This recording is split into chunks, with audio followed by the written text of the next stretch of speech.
Hello and welcome to Navigating Family Participation on Your Farm. I'm Maggie Van Camp. I'm BDO's National Agriculture Lead, and I'm here today. We've gathered together 4 experts to talk about this very critical element in farm succession that is often overlooked and definitely underestimated. We have Brent VanParys from Norwich, Ontario, farm family coach Elaine Froese from Boissevain, Manitoba. We have people resource specialists, Hali van Vliet from Barrie, and Delaney, who's a lawyer and author and estate planner from London, Ontario. Welcome, everyone. BDO is so excited to be part of Farm Transition Appreciation Day. We want to be here to celebrate succession and your families and help encourage more planning and preparation for Canadian farmers. It's really, the lack of succession planning is really an overarching challenge for Canadian agriculture. And this transition between generations is critical for the continued success of our industry. We decided on this topic because we want to stop people avoiding and procrastinating, and that often happens around family participation planning. And the longer you procrastinate and avoid planning, the more difficult it becomes. And every second you put off is a second of potential for your farm and for your family down the drain. One of the problems and the barriers to succession is sorting out the roles and responsibilities of family often. And this panel should give you some tips and tools, some HR structures, some leadership ideas, and how to collaboratively to make decisions. And we're really excited about this today. On the agenda first is myself doing the welcome and introduction, and then Brent VanParys is going to speak for a few minutes about what a family participation plan and policy is and how that fits into succession planning.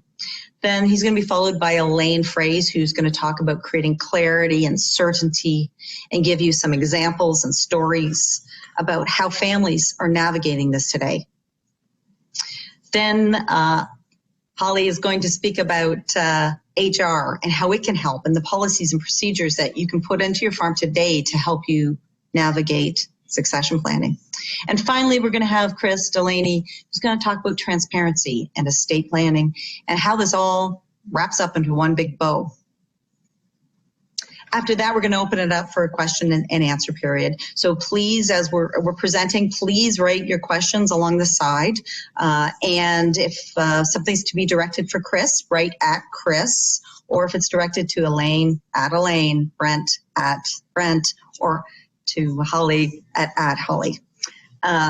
So before I continue, I want you to stop, get a pen, piece of paper, pour yourself a cup of coffee, and let's get started. So first up is Brent VanParys. Brent is a CPA and a partner in our BDO's Woodstock office. He's been an entrepreneur, and he understands deeply strategic planning and how it can launch a business. And without a family participation plan and good family buy-in, and how that can actually destroy businesses. He's secretly, he loves motorcycles. I don't know so secretly, Brent, but he loves to go on a motorcycle ride. And he's actually a farm boy. He grew up on a tobacco farm near in southwestern Ontario. So welcome. Thank you, Maggie. You know, I think the reason my motorcycle is such a big secret is because it has spent a lot of time in the garage the last couple of years. Hopefully this summer I'll be able to rectify that. I'd like to start this off with maybe give you a couple of typical situations that farm families might face. Let's say we've got 2 brothers that own and operate a dairy farm. And then one day we've got 2 kids, one from each of the brothers, come knocking on the door. And they want a job. They want to join the farm for a career. So the 2 brothers look at each other and, gosh, we could use as an assistant dairy manager, but we only need 1 person. How are we going to choose between the kids of each of those brothers? Now, let's say the 2 children do have jobs in the farm, 1 from each brother. And now, a few years on, they would like to be owners. One of the children has taken a leadership role. They're educated. They manage people. They work 12 hours a day, 6-7 days a week, and they're doing everything that's expected of them. The other child really is happy to do pretty menial tasks, a lot of labor, had no education, doesn't try to develop their skills, works maybe 8 hours a day, Monday to Friday. How are we going to choose who gets to own the farm? Can you see where the conflict might arise between these two brothers? Maybe there needs to be a little bit of clarity. So we look at the transition journey in the form of a funnel. We try to help clients understand this by looking at a funnel. The top of the funnel up here, it's wide. It's the beginning of the transition journey. And it's not very clear up there. It's pretty blurry. So we try to get people to educate themselves. We do take them through training sessions so that they can understand transition and what transition means, the journey of it. We ask them to look at their history and maybe try to figure out what their legacy is, what history has brought them, how they've gotten where they are. We ask them to talk about values and maybe their vision for the future. Again, it's pretty blurry up there, but if we can get some level of understanding at the top, then maybe we can start the journey.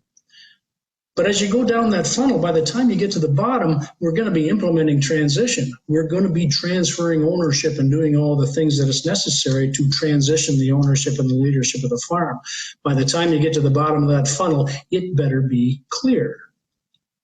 So really going from the top of the funnel to the bottom of the funnel is about clarifying all of the aspects of the transition journey. Most families are not very formal. There are not a lot of rules and processes that govern a family.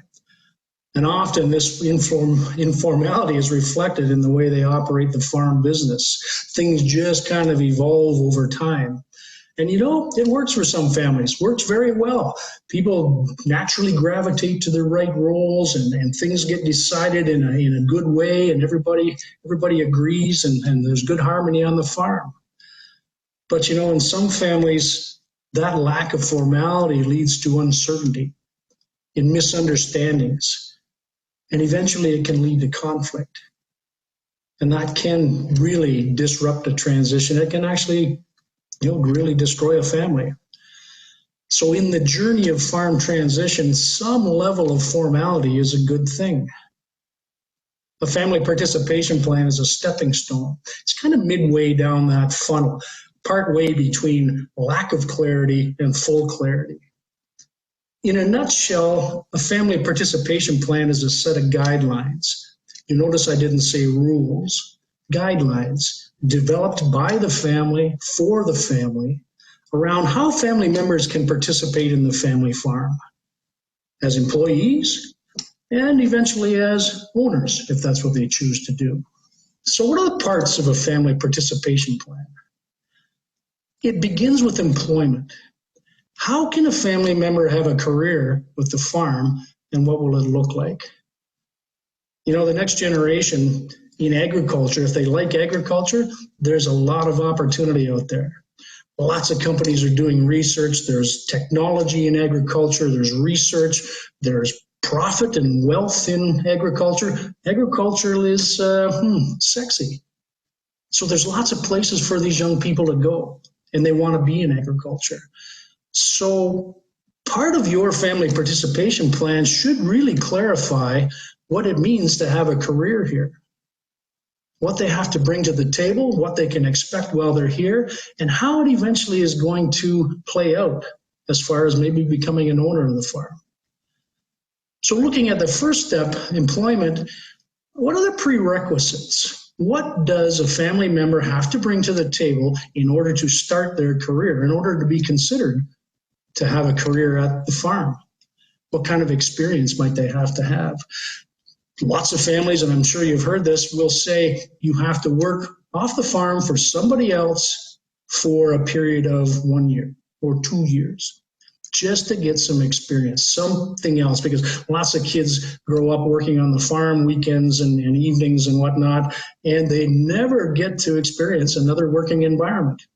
never get to have another, a different boss or a different management style.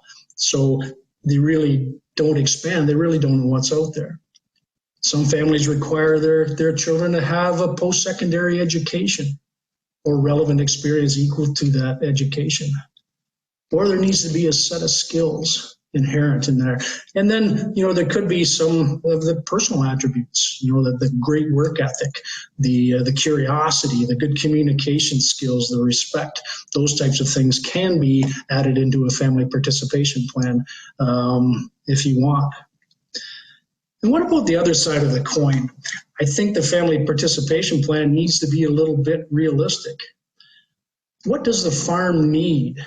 At the time your children are ready to take on a career, perhaps the farm may not need their skills or their particular, the roles that they want to take.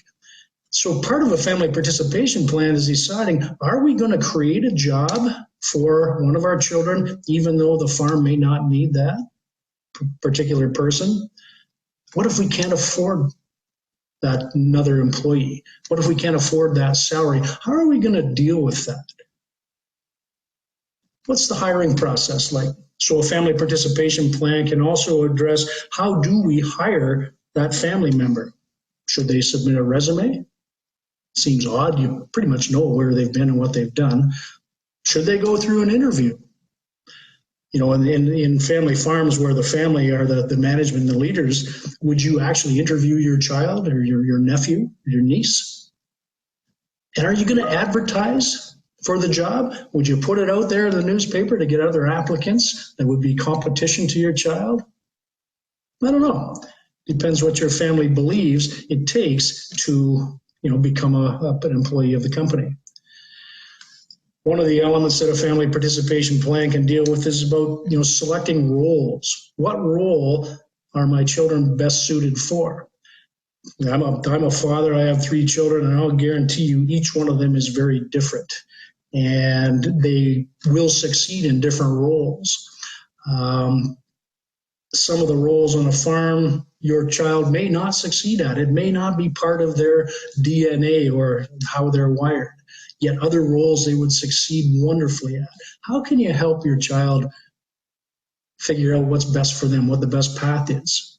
Perhaps a family participation plan can guide them or give them at least what will we do to support that role selection. Here's one for you. How do we pay family members? What are our policies around compensation? I love my children equally. In the family circle, they are equal. Because I love them equally, I want to treat them equally. Now we get into the business circle. Do I pay them equally? Even though they do different jobs, they may work different hours, they may have different education and skill sets. How do we pay them? What are the policies around that? Does every child get a house? Does every child get a car, fuel, food, farm produce? Policies around compensation, if they aren't really established, it can be a very controversial area. Education and development. Does the farm support ongoing education or the development of skills? One thing that's very clear in today's agriculture is that the farm of the past, the skills that parents have had to this, your senior generation has had to bring the farm to this level where it is now, are different than what the next generation skills are going to have to be to take the farm to where they're going. Farming is changing. How is the farm going to support that education and development of the next generation? These policies kind of help your children really understand what the farm will do to help them become successful in their career. And, most farm families don't have any kind of performance evaluation system. What kind of feedback do you give your children as to how they're doing in their role? And really, can you be objective in that? Some parents are easy on their children. Some parents are pretty hard and their expectations are very high. How do you help them develop along by feeding back on their performance? In many businesses, there is a formal review performance management system. Often in a family farm, there's not. Should you have one? Why don't you let your family weigh in as you develop a family participation plan? Eventually, you're going to have to promote your children into leadership positions. You're going to have to bring the next generation on to lead the farm. How do you choose your leaders? What if you got more than one child, more than one next generation in the company? Would you choose a non-family leader over a family potential leader? What does it take to be a leader? Once again, I love my children equally. Are they all leaders? Or should they co-lead? I can't choose one, so let's just make them all leaders. Your family participation policy can help develop that out. And if your family's involved in developing those policies, then when it comes time to make those decisions, perhaps they'll accept what that decision is because they've helped develop the criteria by which those decisions are made. The other area that a family participation plan can address is conduct. How will family members conduct themselves within the business? In the family system, in the family, sometimes communication and the way you treat other family members, how you go about, all of the things that family members do, it's not really acceptable in a business. Sometimes family members can be tough on each other, and they'll use language and say things that they would never say to an employee or a supervisor or a subordinate. Yet sometimes those habits come into the business. Should they be accepted? What does a family think? And as you're developing family participation policies, perhaps you can address conduct. How do I conduct myself? How do I show respect? What about confidentiality? What about non-competition? What about things that address my conduct within the business? I think policies around that can help alleviate any misunderstandings and eventual conflict. So eventually, the next generation probably should own. There should be a transition of ownership to the next generation as the senior generation gets ready to retire or go to the next stage in life. The family participation plan can address how we get into ownership, how the next generation comes in. And it deals with things like who can be an owner. The new policies will need to address that. Is it only family members that can own? I was working with a family once, and one of their prime criteria was that you had to be a direct descendant of grandma and grandpa. Non-family members could not own, in-laws could not own. That may not be your family policy or what you believe. I think establishing those policies early before you come to the point where you have to make that decision is going to go a long way in clarifying things. And having your family weigh in on that, I think, is important. Do you have to be actively employed in the farm in order to be an owner? Or is it not necessary? Hard question. And when you look at it in the context of something you're going to hear a little later on about being fair, it's very difficult in agriculture to be fair because so much of the family wealth is wrapped up in the farming assets, in the land and in the quota. If you have to be actively employed by the farm to own that, that's going to exclude some of your kids. And how do you be fair to those others? Do you have to be in a leadership role to own? Go back to our example where one child was clearly in a leadership role, another one was not. Are they both able to be owners? You'll have to decide. Does the next generation have to pay for their ownership interest, or will it come free? And how do we deal with, it's been called sweat equity. I think the new name for that is deferred compensation.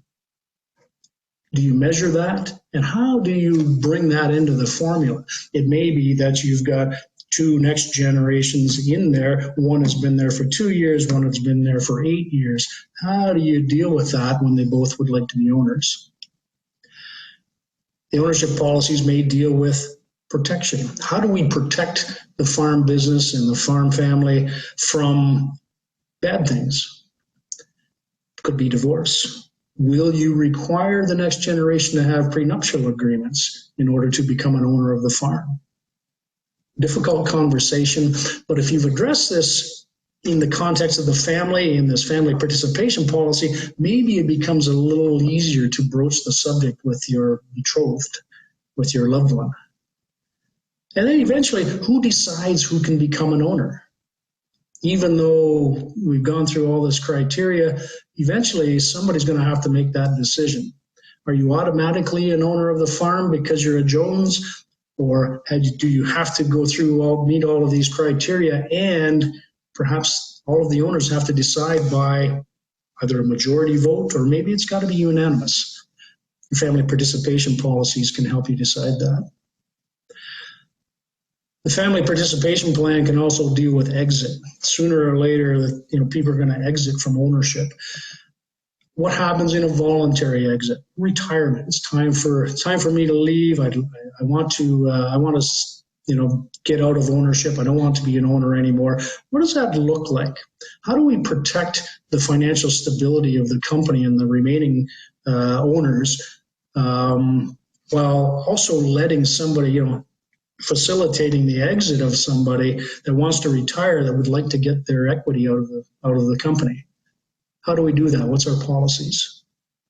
Being proactive in that and establishing the guidelines, I think, will go a long way in making that happen in an orderly way, and in a way that's fair to everybody. And probably more critical is what happens if there's an involuntary exit. You may have heard the expression, the 5 Ds. You can exit ownership in 5 involuntary ways: death, disability, disagreement, divorce, or debt. How do we protect the farm from that, and how do we protect our families if that happens to one of us? So the family participation plan can start to broach those subjects in a plain language way. So basically, family participation plans deal with employment. How can I have a career at the farm? What does it look like? What can I expect? How do I succeed? How can I lead? And then ownership. How can I get into ownership? What's expected of me? How does it happen? What does it look like? And then how do I exit ownership eventually? And again, it's guidelines. It's not rules. It's not written like a legal agreement. It's very plain language. So the benefits of a family participation plan: it is an objective guide developed by the family for making difficult decisions about family member involvement with the farm. It provides a consistent and fair treatment for all family members.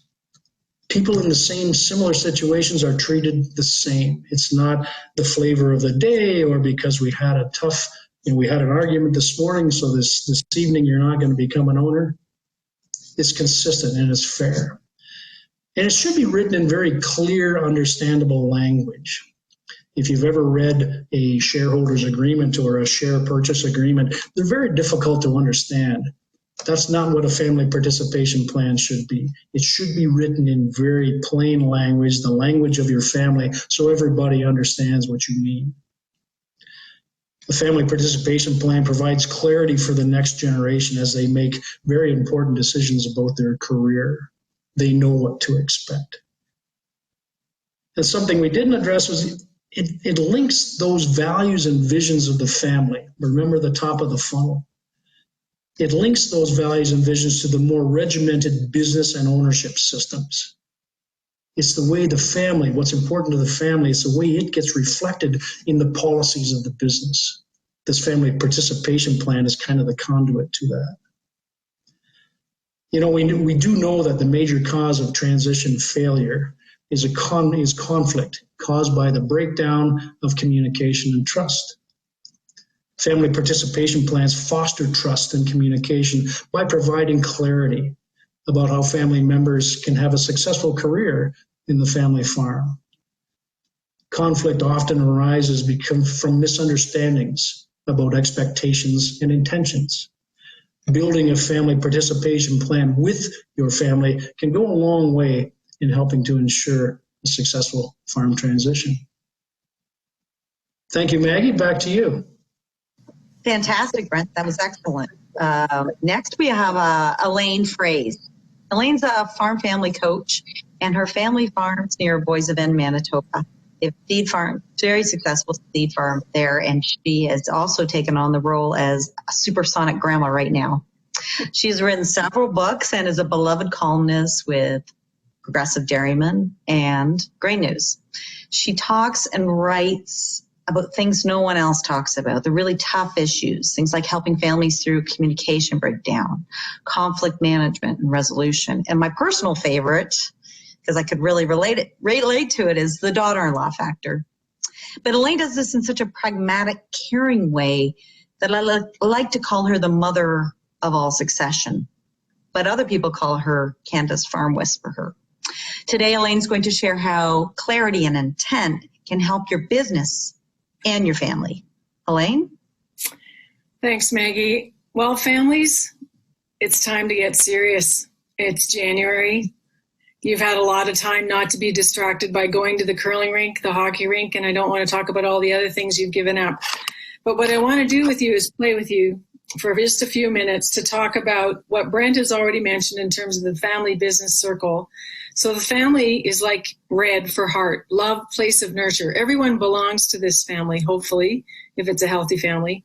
But the other circle that we're talking about is participation in the family business. And so green stands for money and profitability. And what happens in a lot of farm families that I've been talking to over the winter is this all is getting mushed together. So today we want to focus on what can you do in a very practical way to deal with who gets to be a part of this business and what does that mean in terms of a family participation policy.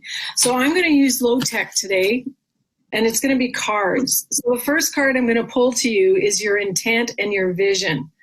And very often when I work with farm families, they don't really know what they want and they don't know how to share their intention.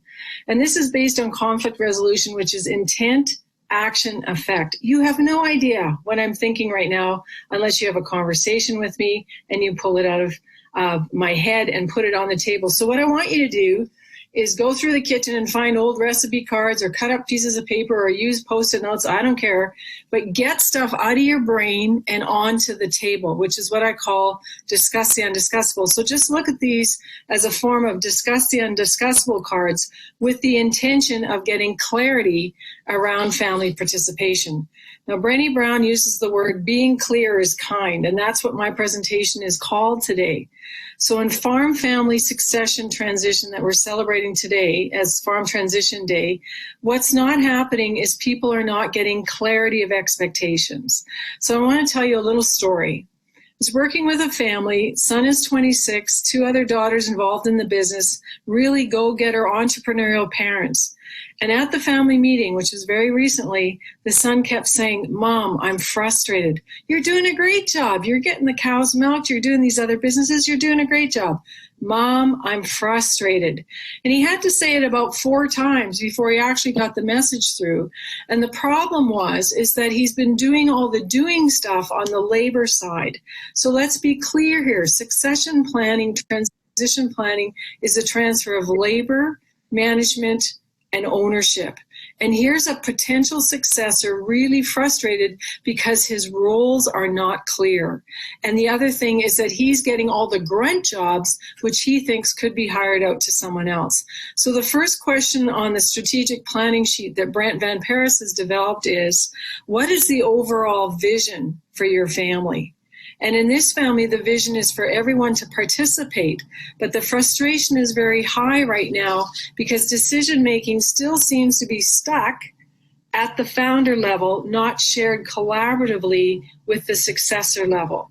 So family participation policies also are very clear on who makes decisions and how.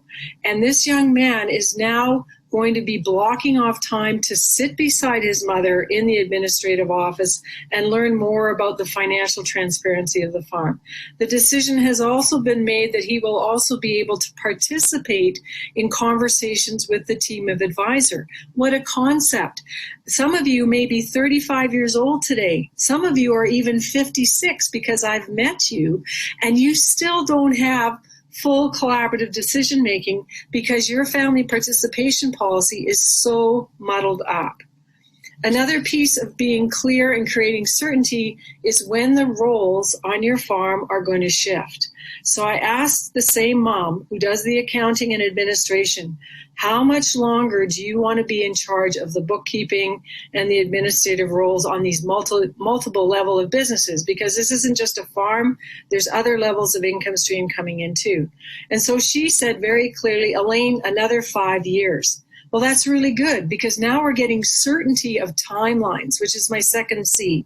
So the first one is clarity of expectations. The second one is timelines, and then a commitment to action. But the roles change, and that's where some of you as dads who are aging and have really sore backs are having a really hard time because you know that your role has to shift, but you don't have a policy for how you want to hire new people.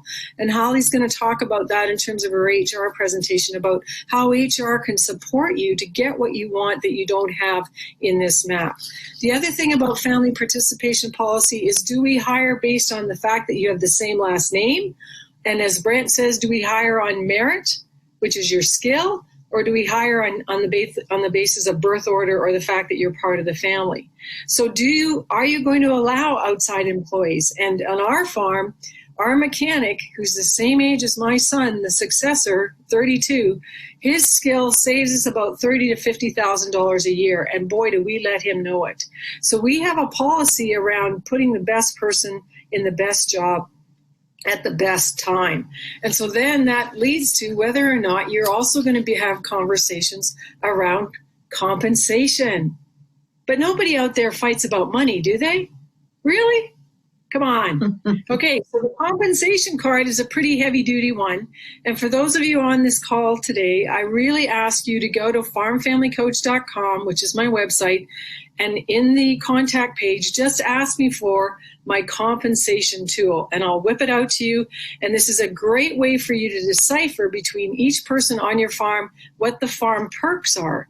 Because farm perks in terms of free fuel, internet, housing, gardens, where to park your horse, all those things create a lot of murkiness with other members of the family if the compensation strategy is not clear. And for young farmers, this is a key card. I'd like to just fill up the whole page with it. Compensation. Okay? Because this is also related to equity. And we have a thing in transition planning now called delayed compensation. And that's causing a lot of angst with young farmers who say, Elaine, I've been here 11 years and I still don't have a plan in writing for how I'm going to create my own equity and grow my own equity. And that's when you start moving from that management circle into the ownership circle. So who gets to be an owner in this farm is another piece of what Brent has created in that template as a family participation policy strategy. Now, we also have to talk about debt, because we need to think about what the vision is for the family around who gets to take on interest and who gets to pay down debt. And here's another news flash. I want you to look at your driver's license today and remember, how old are you today at the beginning of a new year? Because if you're 39 today, you have one more year left as a young farmer. When you're 40, all of the rebate lending programs deem you to be old, and your debt servicing capacity is going to shift because interest rates are going to be more expensive for you. So ultimately, what we're working towards with this discussion is we want clarity of expectations, certainty of timelines and agreements, and a commitment to act. And ultimately, what the family participation policies and plans will help you do is figure out where the gaps are and how you need to be mentored. So the same young farmer who was saying, Elaine, I am so frustrated. I am so frustrated.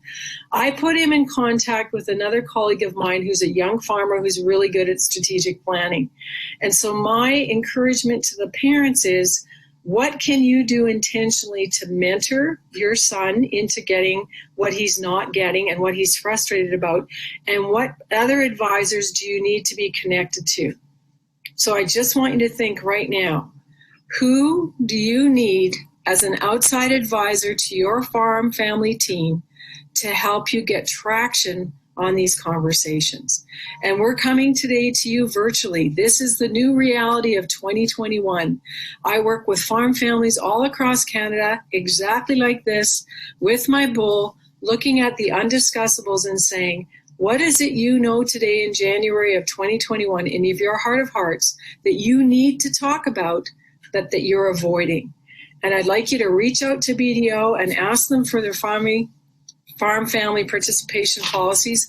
I also want you to stop making excuses. I have my book now on Audible, Building Your Farm Legacy.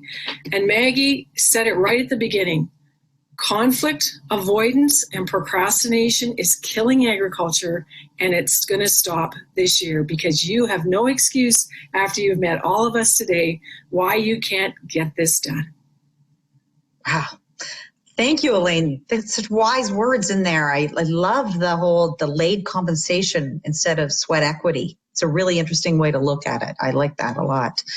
Next up, we have Hali Van Vliet. She is BDO's VP and a certified human resources leader, or people leader, we're calling it now.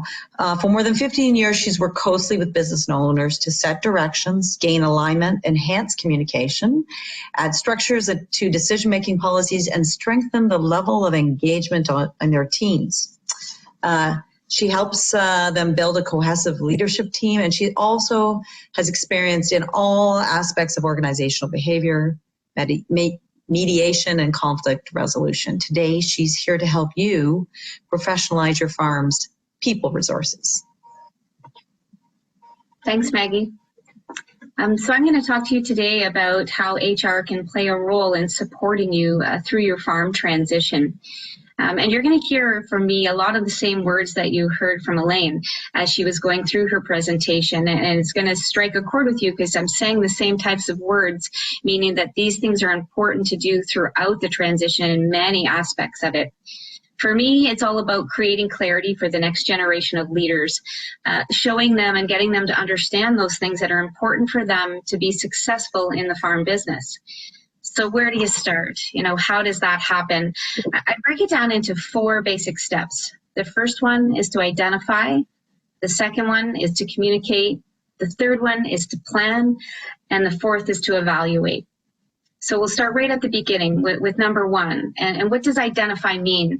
What I mean is we ask farmers and leaders and owners in the business to actually identify some of the things that they are doing right now in their role, their responsibilities, their accountabilities, and write them down. I used to say, take a piece of paper and a pen and keep that in your pocket and carry it around for 1-2 weeks, potentially a month, depending on how much time you might have.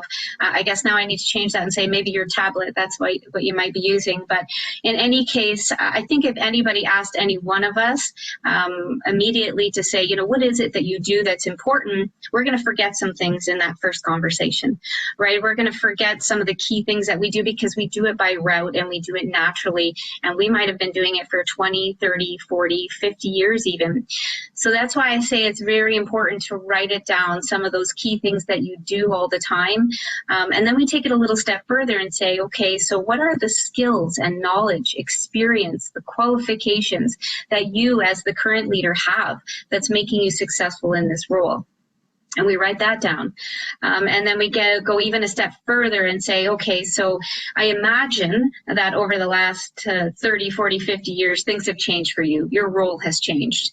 Some of the experiences you have look different. So try to imagine moving forward and saying, what does this next generation need? What can you envision a skill is that they will need that you may not have now or you're just currently developing?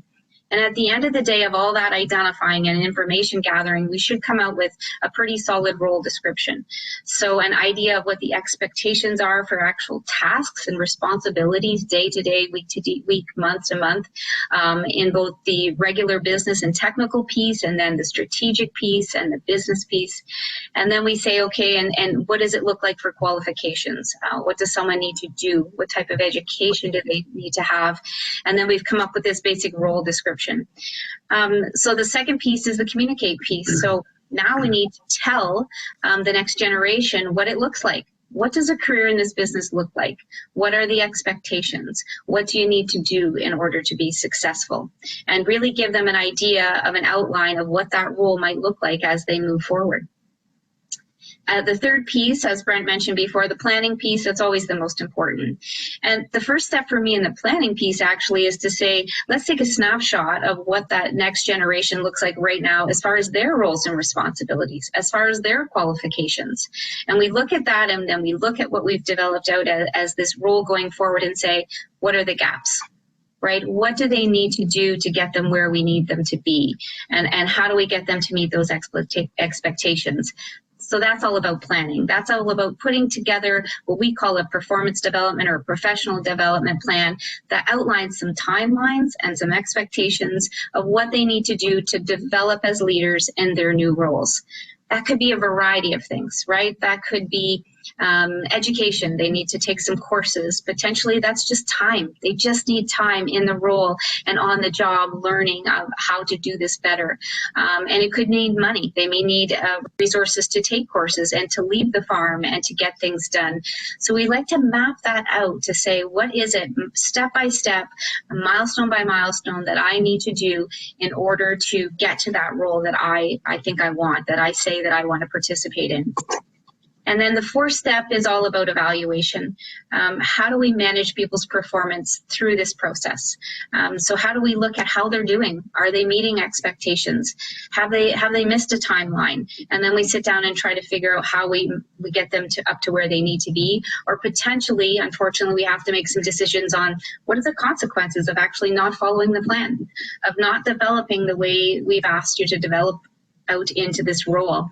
And it's interesting to look at the performance management process in the standpoint of support as well. So the current owners right now and leaders need to understand and be really clear on how they're going to support this next generation through this plan. And again, support comes in many forms. You can break it out into those three circles, I'm sure, but the support will come in the form of emotional support as you embark on challenges and things and obstacles get thrown in your way as you're moving through this development stage. It can come in the support of time, meaning we need time away from the farm potentially to do some of these things.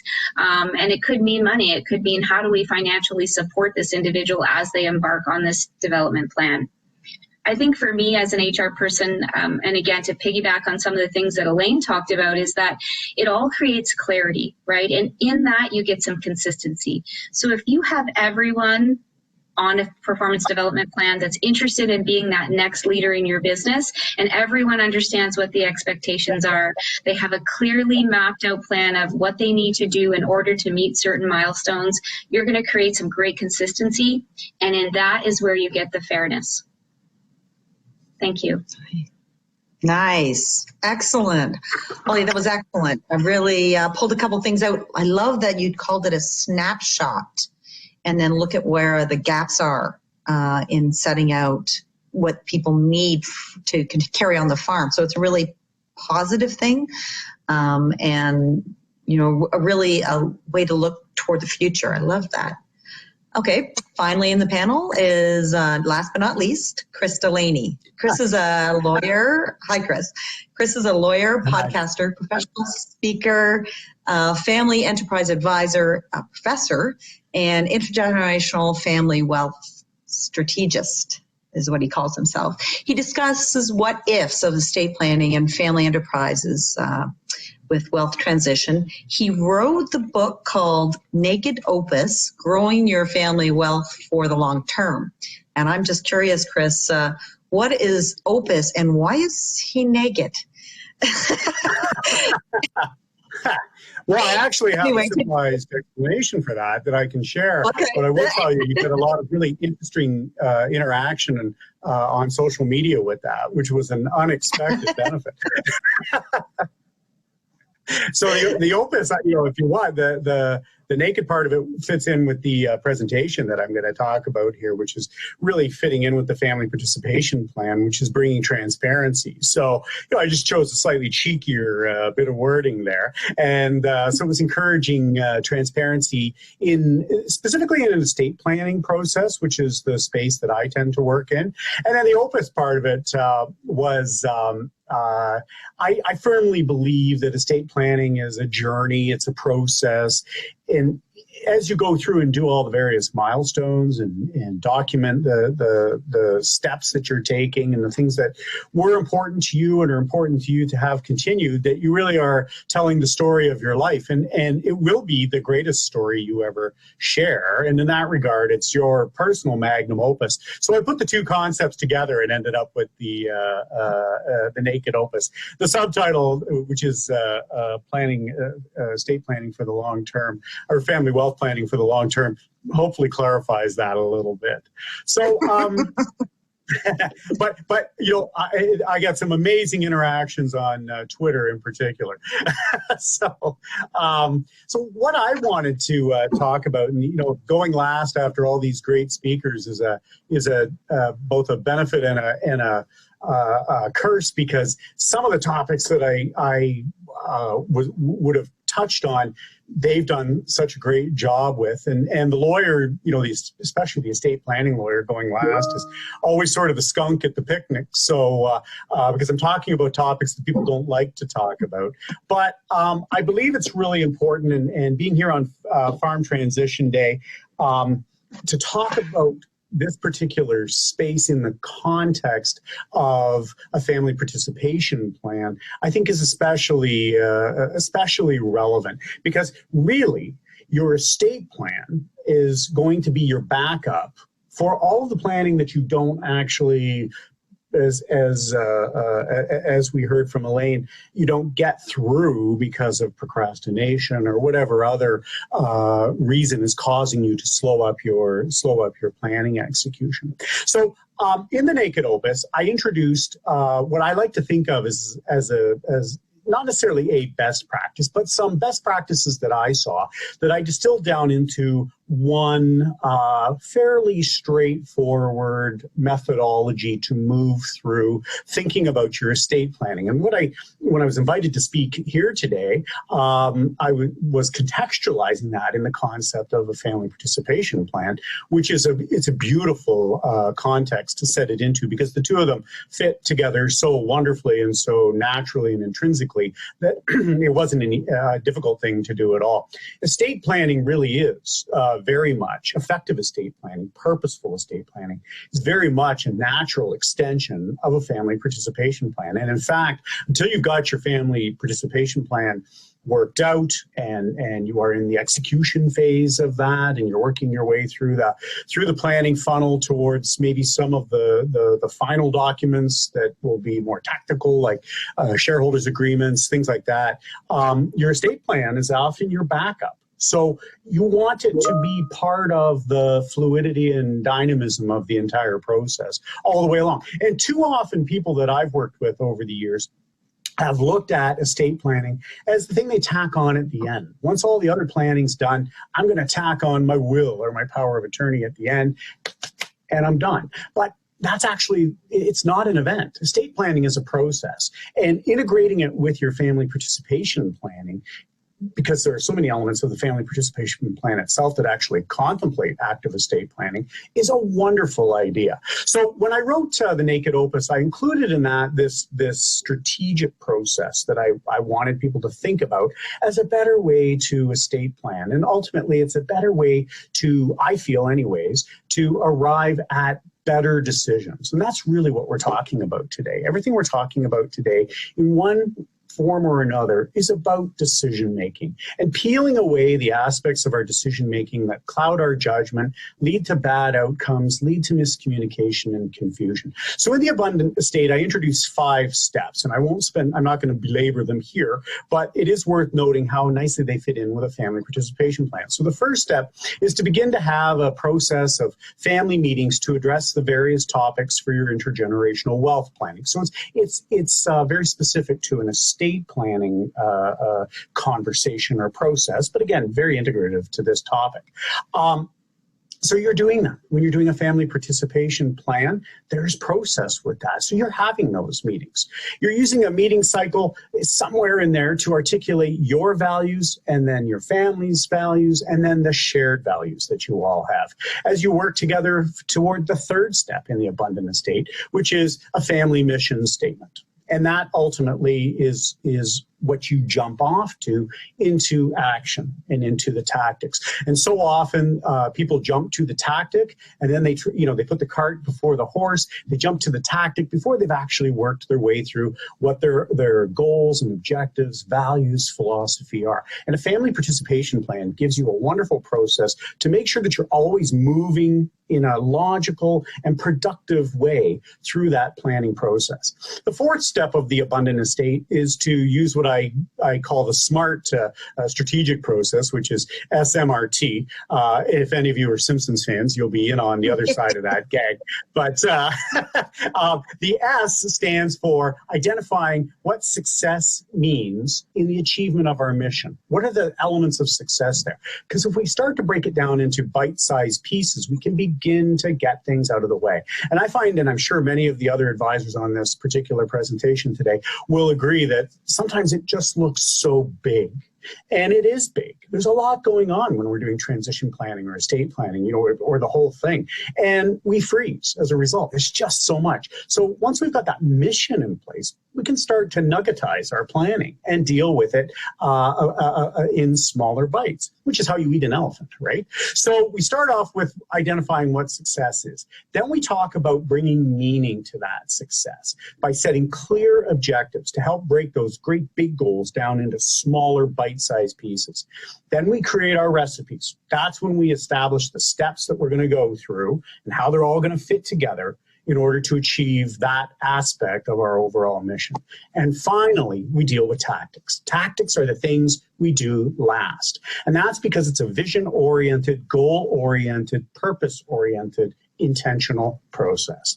And then finally, and I should add, I deliberately misspelled SMRT, but call it SMART, because the A, the missing A, is for the adaptative skills that will be built as your family goes through this process. They're learning, they're getting stronger, they're getting better at decision-making, getting better at communication, which is another collateral benefit, unintended benefit even sometimes, to a family participation plan. It happens sort of organically, and people don't even know it's occurring, and they just get stronger at the decision-making that they occur. Darwin did not say that the strong will survive.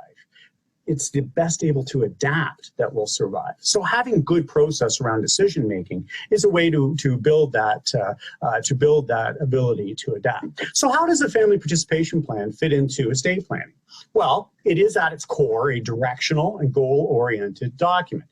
Many documents crafted for specific planning purposes like shareholder agreements, domestic agreements, wills, powers of attorney, trusts, lean very heavily on the hard work done in crafting the family participation plan. And estate planning is a very important part of that nexus of process, communication, and decision-making towards making final tactics at the end of the day, as I mentioned in my naked opus process. So it helps us to keep that in the right orders, to, as I said, keep the cart from getting in front of the horse. And so we're not tripping over ourselves as we move along. We don't need any more obstacles. It's best to have a really clear pathway. So estate planning is a process and not an event. And it's critical to bring transparency to that, because we need to engage at every level. Each generation needs to be able and willing to share that information in order to make that planning work. At its core, a family participation plan is about decision-making, as I mentioned already, and how you will make those decisions. And it reminds you of your shared aspirations and values as an acid test against which you're going to measure choices you're making today and choices that the group will have to make into the future. So some of the decisions that you might be contemplating as you go through your family participation plan is consideration of ownership criteria, entry into ownership. What does that mean? How is that going to happen? Paying for the ownership interest. How does someone get themselves in? Are we going to finance that? Maintaining and protecting the ownership interest, so defending against creditors and family law claims. Exit and re-entry from ownership are also issues that you have to consider as you're going through the family participation plan process. And what's really relevant to my discussion about estate planning is that each one of those conversations, each one of those things that you have to deal with when you're putting together your family participation plan has a collateral estate planning interest that has to be considered for both owners and non-owners. So once you start down this path, you're actually opening up other paths of discussion that you have to have.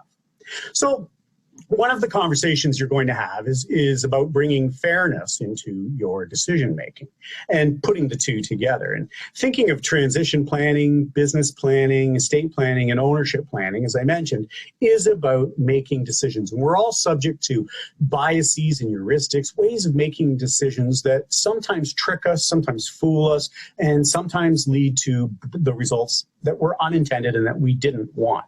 So one of the most common decisions that you're going to have to make is about balancing fairness throughout your estate planning. And fairness is a core concept in making decisions about allocating wealth both today and at death via your estate planning. That means it is a continuous concept, and it needs consistency and definition at every step of the pathway. So fairness as a concept to allocate wealth. What do we mean by that? Well, when you introduce a family participation plan, one of the key benefits is that it demands some level of shared understanding about how participation in the family, business, and ownership, as everyone has mentioned today, the three-circle model, will be managed. It's a very dynamic system. These are the tools of decision-making. They will become the instruments of more formalized structures, such as shareholder agreements, partnership agreements, domestic agreements, like cohabitation agreements, marriage agreements, separation agreements, all the agreements that we get, formal agreements, legal agreements that we get into in life, start with understanding these shared values and shared decision-making and governance values and directions.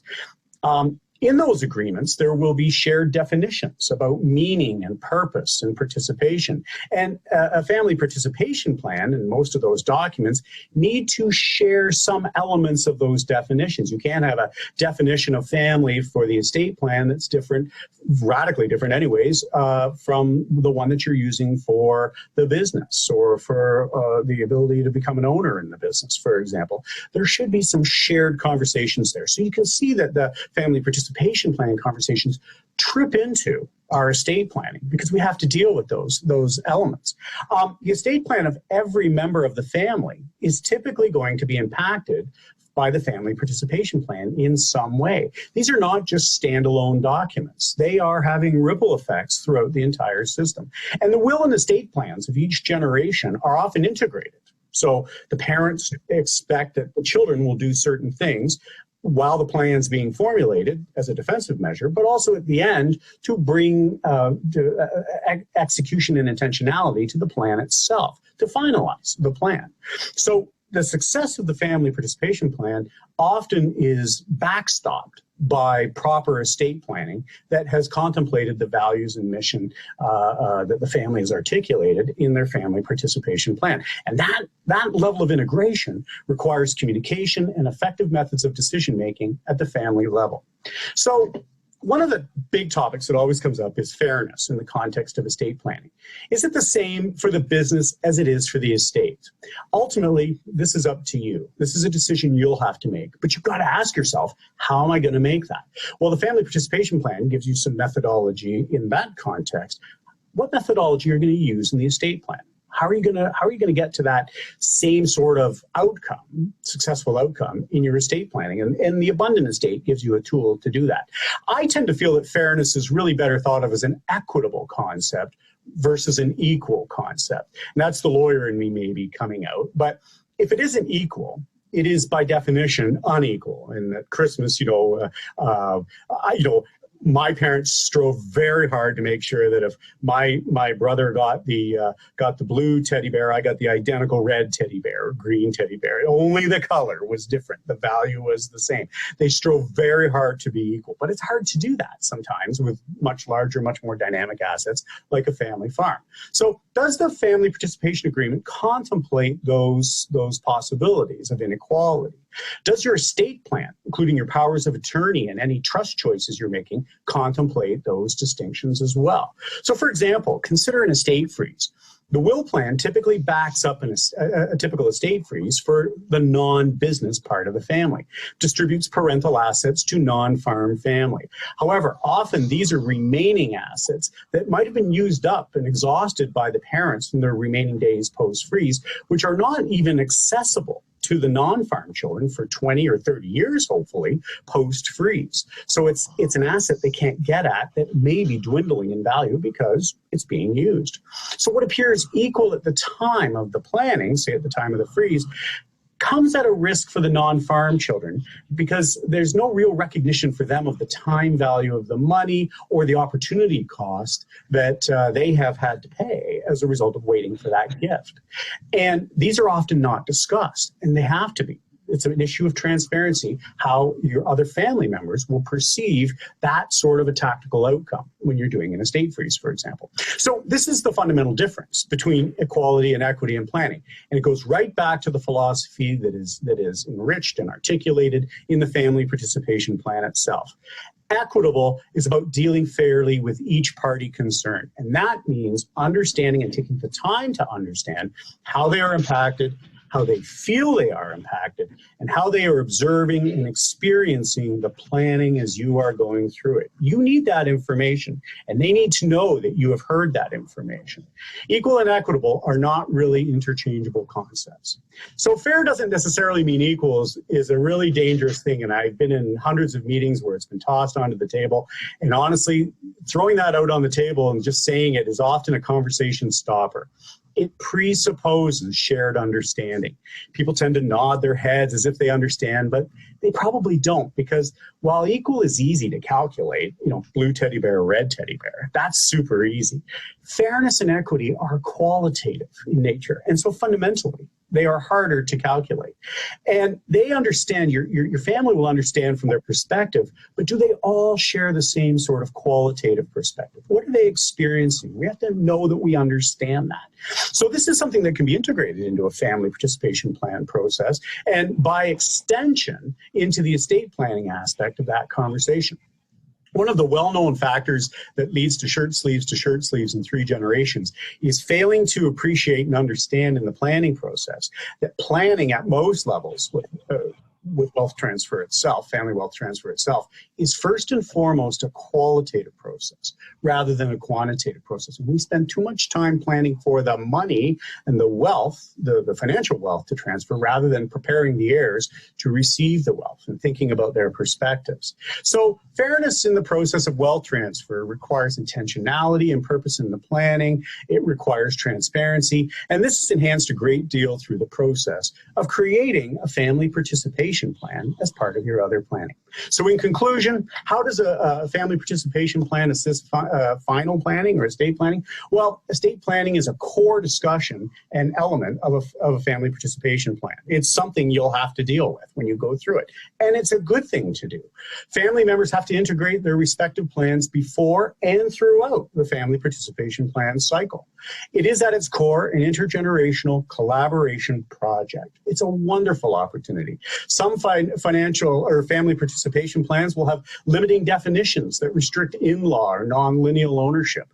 This is not so easy when estate planning, because of provincial family laws or in general the love and moral obligations a spouse or partner feels towards their loved ones. Those are choppy waters that have to be navigated. And an FPP, a family participation plan process, gives you that opportunity.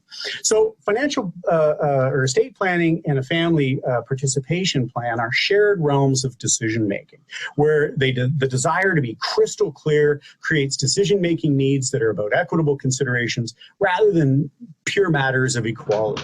And it raises those matters early on, and it creates an opportunity to establish decision-making solutions that will manage the risk of the cleave between the two areas. And that's the risky area where those two areas cross over. Right. It integrates planning, it improves the decision-making quality, and it brings the mission statement to life. It is a document that's organic and dynamic between the generations. Great. Well, thank you so much, Chris. That was great. Thanks for the clarification on not only on the naked opus comment, but also on what it means and why a family participation is sort of plan it's sort of like a cog, not only in an estate plan, but also in how you're going to deal with the people on your farm, like Hali said, or how you're going to communicate within the family unit, like Elaine talked about, and also in succession planning, like Brent spoke about. So it's like the driver and the cog that's going to make not only your business work well, but also your family run smoothly. I think all of you sort of touched a bit on that today. So thank you very much for joining us. And we're just going to open it up to question and answers now. Hi, everyone. Can everyone hear me? Good. Just wanted to start this with a whole bunch of different questions that have been coming through on the chat box. Thank you so much for all the inputs that all of you have said. Our panelists have been trying to answer the questions as they come up, but we're also going to do this verbally so everyone can share. One of the questions that came up, this came up at the very end, was looking for any suggestions. The father owner doesn't want to make any decisions at this point. He passes it on to his employees, and to his children he says, come up with a plan yourself. So it's really, you know, they went through a process already, and now they are feeling it's a little pointless of all the work and investment they put into it. But I feel like this panel can address that, and I think we're going to start with Brent. Brent, do you have any thoughts for this family? Yeah, sounds like an easy question. Ha I think part of the way to start this is to perhaps you ask somebody, maybe a friend of your father, say somebody that he trusts, to have a little bit of a conversation with him to help him understand that his inaction or his unwillingness to get involved is impacting his family. And have that trusted person ask him, what would happen if you passed away today? What would it look like? Let's walk through what would happen with your farm and with your children and with your spouse, and how would it look? And the other thing you might be able to do is to appeal to his, for lack of a better term, his ego. Dad, we really do need you. You're a very wise person. You've got all the experience in the world that we don't have. We need you to be part of this solution. We need you to guide us along and work with us as we embark on this transition journey. Your input is important, and we love you. So. That's great. Hali, do you want to answer anything about the HR perspective and how this sort of seems to be cannibalizing the process that you talked about? Sure. I think one of the things I might start with as well is you know, there may be some fear on the part of Dad of realizing that he no longer feels capable or able to maybe make these decisions for whatever reason. So maybe he's not up with technology or whatever the case is, and there's some fear there. And so in order to not look like he's not capable, he's going to just look like he's passing along everything.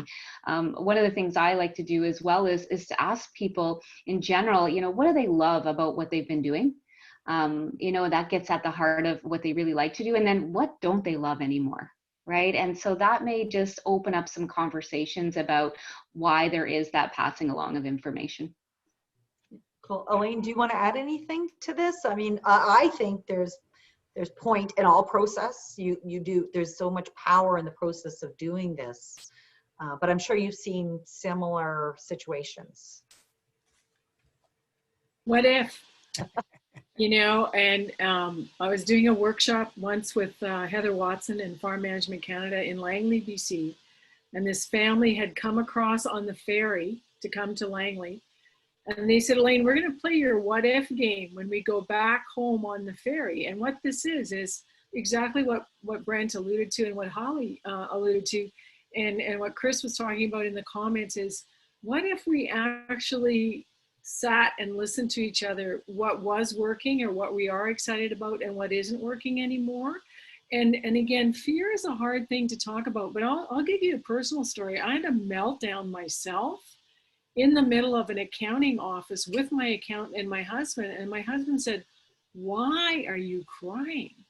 And my accountant, who was also a woman, said, Wes, the reason Elaine is crying is because 2 of her friends have buried husbands in the last little while, and she wants to know, what if we aren't prepared for this eventuality? And we're not speaking fear into any of you listening to this presentation.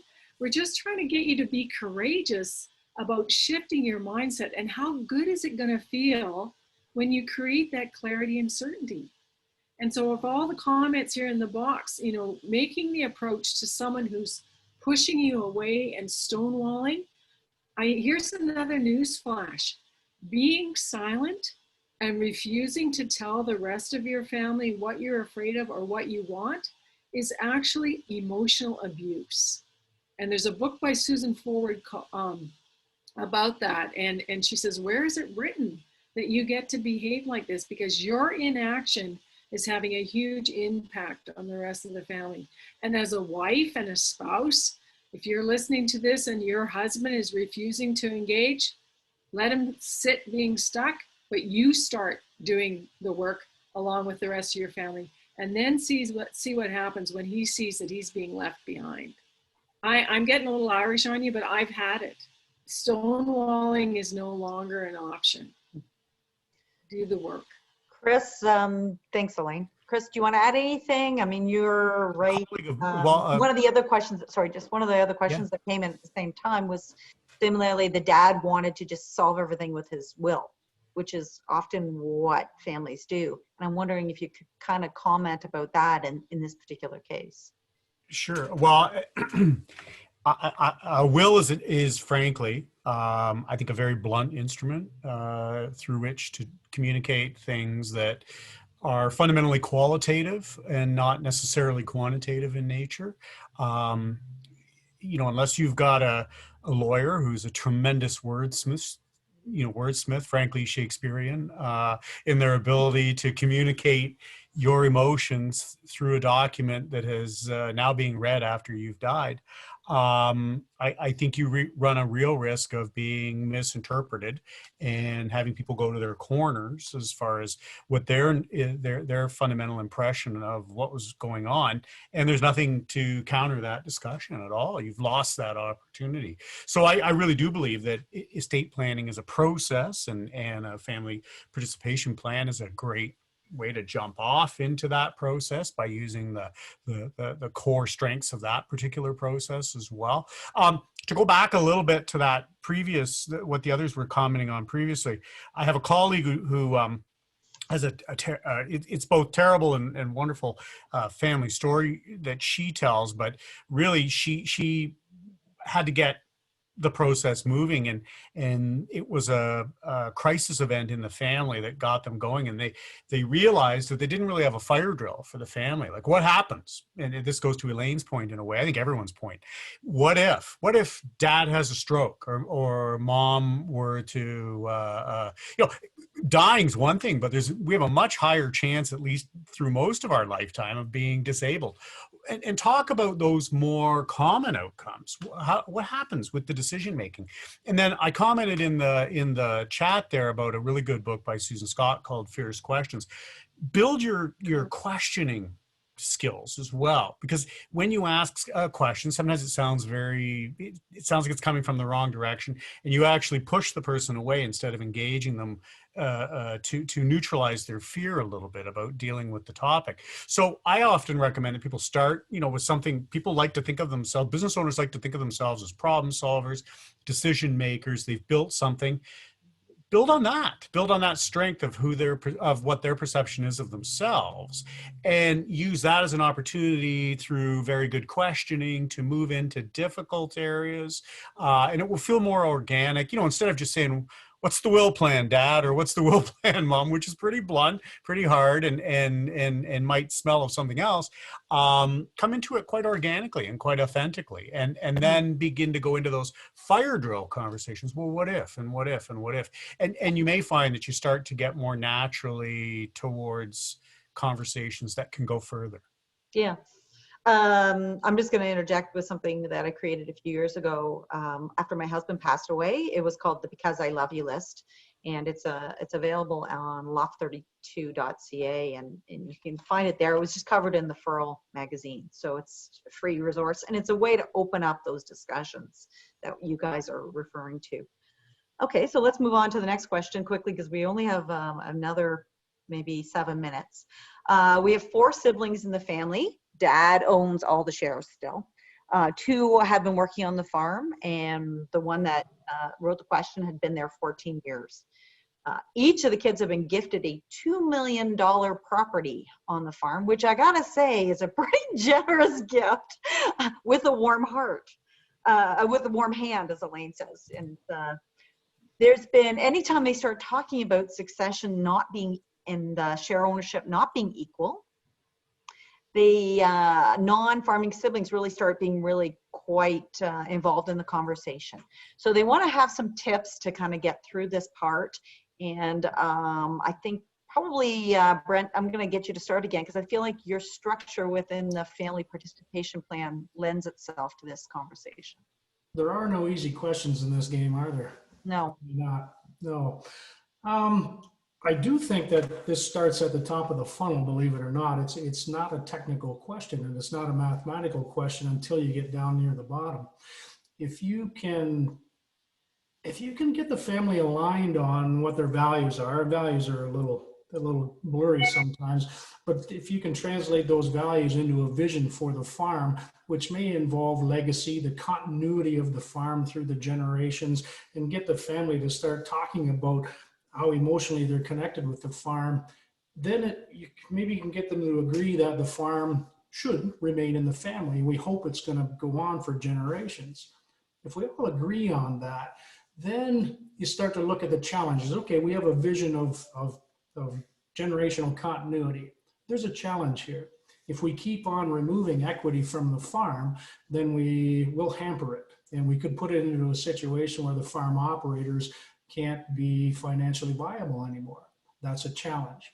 How can we address that challenge? Well, perhaps we start engaging in the conversation of fair versus equal. And then perhaps the family can say, well, which is the overriding concern here? Is it the continuity of the farm and the legacy that our family has built, or is it the dollar value of equality here? And lots of families will start to come around and say, yeah, it's important that our family survive as farmers and as successful farmers. And so the people that have stayed on the farm took the risk, doing the hard work. Let's give them every opportunity that we can. Elaine, do you want to jump in with this? I know you've had a lot to say about both of these topics, both fair and equal. You do whole presentations on them, but I know you have a great quote from Jim Snyder. Sorry, I missed the last part. Sorry, the quote you used from Jim Snyder, that fair is not equal. Yeah, fair is, this comes from Jim Snyder's daughter, and the definition, that the mindset I subscribe to is fair is helping everyone be successful. So with these kids with their $2 million properties, I just wrote in the chat box, let's talk about greed and let's talk about unreasonable expectations. Come on, guys. And if you want to read this on my blog, knock yourself out, because this is what we're not talking about. We're not talking about unreasonable expectations. We're also not talking about the culture. I suspect I know what the last name of this family is and what country they came from and immigrated from. And I'll stop it there. Because in some families, there's a culture around, we have 4 children. They all have to have exactly the same thing. And I go, where is that written? And where is it written that the parents are responsible for making all of their children economically equal? And if I'm the farming daughter and I've been busting my butt for 15 years, and my sibling who's a dentist in Toronto thinks that they get a quarter of the farm that I've been working on with my parents, I'm sorry, that's an unreasonable expectation. And I'm doing a lot more research this winter around wealth. And wealth is not just money and land, it's the emotional wealth of your family. And it's like what Chris mentioned about preparing heirs to even come into a lot of wealth. And another book I'm reading right now is called Beyond Gold. And this woman inherited all kinds of money, but her life was a disaster. So this person I've been chatting with them in the chat box too, and I think it's high time you get a facilitator and you sit down as a family and you start talking about that was then, this is now. What you're expecting is not workable and it's not going to happen. So quit bugging me about it. Hey, Chris, I had a lawyer once say to me that the family farm is like an heirloom, the family's heirloom, like a piece of art. And I thought maybe you'd want to comment about that and estate planning and how maybe the heirloom, if you don't do this kind of forward planning, when you go to inherit the land and businesses, it's really nothing. Oh yeah. Oh, a farm is, and any family business really is. And I put it in there with family cottages. In fact, any gift that is going to come out through the estate that has family in front of it is loaded with all kinds. And Elaine will agree with me. Well, everyone's going to agree with me on that. It's loaded with all kinds of emotion and all kinds of experiences. One of the things I learned, and I kind of learned it the hard way, for me, was how people behave based on some of the elements surrounding. So for decision making, I was working with some siblings. I'm not explaining myself here, but I'll do it this way. I was working with some siblings, and I met all of them. There were 3 of them. I met them individually. Powerful individuals, great storytellers, very confident, and they told me what they wanted and what they wanted to see with the plan. Then when we went back to the main family farm, which is what the parents had owned and passed on to the older brother, the other 2 siblings became very mealy-mouthed, seemed to lose all of their spines, and it was like I was dealing with 2 different people all of a sudden. The other brother, as it turned out, was just being himself. And I realized it wasn't the dynamic between them as siblings, it was the power dynamic associated with the property where we were as well. Like it had been in the parents' ownership and was the locus of decision making. So there were dynamics that came with that. And so you have to, anything with family in front of it has that emotional part of it. And you cannot to go to that question that Elaine started off with, that fact that siblings are pushing back a little bit, that's a distant early warning sign. Like those are sirens going off, and it's not something that you want to impose a decision into. It's something that you want to tease a decision out of, I think. And so it's actually a huge opportunity. They should not run away from that. They should call Elaine or call Brent, and they should dig into that while the opportunity is right, because that's a great opportunity to avoid lawyers down the road. Thanks, Chris. We have 5 minutes left, and I want to get one more question in. Okay. The question is coming from, how does one motivate the successors to jump in and take over? And they've expressed interest. They want to do it, but dad's ready to quit. He's ready to go. And how can we use family participation planning to sort of start that ball rolling? And I'm going to go at Hali first quickly. Sure. I think one of the things for me is simply, creating that clarity again. You can't motivate someone when they don't know what to be motivated about, right? What is the job? What does it look like? What are the skills I need? You got to be excited about something like that. The other thing is really creating some awareness about what these individuals are good at, because we tend to be motivated and want to do things that we really are good at, instinctively. And so that would be a good starting point as well. And I think that, like I said, giving them an idea, a roadmap, some milestones, really getting them excited about what the end goal looks like and what do you have to do to get there. And I think that clarity and that plan will be motivating in itself. That's great. True. Brent, do you want to voice in quickly? We got Brent muted. Sorry, technology. It is about the transition of leadership, right, and authority. And so perhaps the senior generation has been very close with authority for a long time, and the next generation hasn't had the opportunity to actually take on responsibility and had authority for taking risks or making big decisions. So starting that process by identifying the decision-making elements within the farm and then starting to transfer them and having some level of forward-looking plan that says, by this point in time, I want to have all of my authority transitioned, except maybe for the very large ones. But we would, and also when I'm working with the senior generation, I get them to describe their role and their role migration and be very clear with their family what they would like to do over the next months or years to get to their optimal role, which might be advisor and overseer, or it might be put me in a combine and get me away from the day-to-day stuff here. Great. So it'll be up to the kids to help that senior generation actually evolve to that role. And they're going to have to step up. We use the analogy of buckets and stones. I would like to lighten my bucket. In order to do that, I got to take these stones out of there and put them into your bucket. And we want to do that over the next year and a half or 2 years. So let's devise a plan to make that happen. So clarity makes sense. Great. Well, thank you. One more quick, Elaine, I know you've always got some wisdom around this to share, and then we'll call it a day. I just want everybody to hop onto what they put in the chat box there, farmtransitionguide.ca, so that you can get recordings of this. And I think there's a common theme that we've heard. Brent has done a lot of the legwork around the template for family participation, and Hali's got great people skills about good questions to ask. So really, it doesn't have to be a fancy formula. Maggie, I often say talk does not cook rice. We've had some interesting conversation today, but now we just need to take pieces of paper, and here's my family participation plan that I got from BDO, and I write notes on it, and just get started. And as Chris alluded to, it's an organic thing, and Brent said it's a journey. It's like that funnel that Brent described. So the real basics are the talking and the conversation, and you'll figure it out, but start doing it, get it done. Don't delay.